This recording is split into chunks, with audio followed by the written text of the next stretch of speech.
खुलुमबाय गिबियावनो गासैखौबो आंनि चेनेलाव बरायनायजों लोगोसे आंनि गोसो गोरबोनिफ्राय गासैनिसिमबो गाहाम हामलायनायखौ जासिहरग्रोनाय थाबाय। दायो आं दोंसे खन्थाइ आवरायनो लादों। खन्थाइखौ सुजुदों बिथां सुदेमस्रि बर'आ।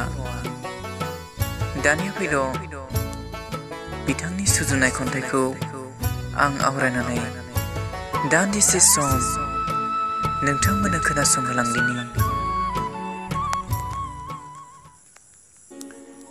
खन्थाइनि मुं ओंखाम मोनजायाब्लाबो दावहायाव आं जेनाखै। सानबा सानद' सानस्नि जालांबाय अब्लाबो आं थैनो रोङाखै। जायाखैबो आं लोरबां थोरबां उदैयाव ओंखाम गरसे गैयाब्लाबो। थांखिसिम सहैनो लामायाव जथाबनानै गोथां मिजिं सानस्रिनि हास्थायनायाव आं दिनै लोरबां नङा। मानोना जाय दावहायाव आं गबोफैदों बेनो आंनि जिउनि दिङा जावलांनायनि बैथा।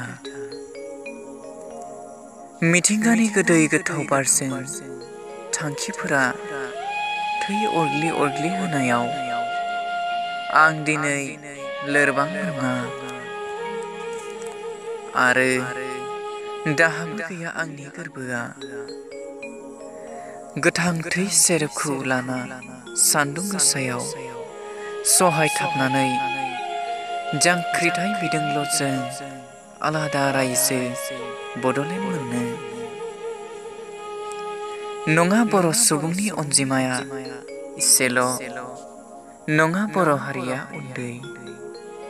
दं जोंहाबो आखल आखु, गोरबोआ सहायनो हानाय गोहो। अब्ला दङदि जोंहाबो सामलायनो हानाय उदां आलादा रायजो बड'लेण्डखौ।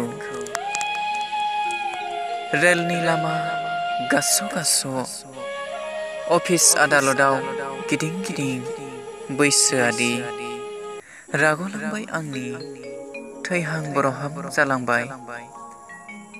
सानस्नि ओंखाम मोनजायैयाव थेवब्लाबो आंनि मिजिंआ रानथाबाखै। लोरबां जायाखै आंनि आगानफ्रा, मानोना दं सोलेराव मानलाबाय थानाय गोजा थै आरो हां लानो हानाय उदां गोथार बार। एसेनोसै,